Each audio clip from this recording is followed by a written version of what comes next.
tell you about some natural ways to get rid of cellulite. Now let me make it clear that cellulite is not a medical condition. I have some bad news for you. You have cellulite. Yeah, no duh. Most people know when they have cellulite. It looks like you have some moon craters on your thighs. Enough of that though, because it's time to turn that cellulite into cells you like. Was that funny? Okay, I'll stick to giving you the facts.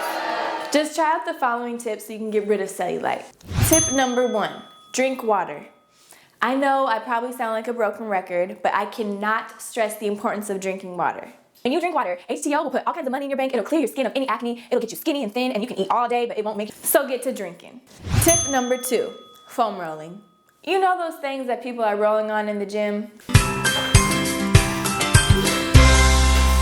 Well, you can use one of those, or you can use one of these. Now you can be one of those cool kids who say, "Do you roll out, bro?" Or you can just be a regular person and not do that. Rolling the area where cellulite is can decrease tension and increase circulation, so there won't be any clumping. Tip number 3, dry brushing. Like this? No, not that type of brushing. First, you'll need a brush with semi-stiff bristles. Next, you'll need coconut oil. You don't need to shower yourself with coconut oil, but take a little and rub it on your thighs or your arms. Then take the brush and brush those areas towards the heart, not away from the heart. This can increase circulation and the skin absorbs the coconut oil, which breaks up the toxins that make up the cellulite. How awesome is that? Getting toxins out of your body can also help you get rid of cellulite.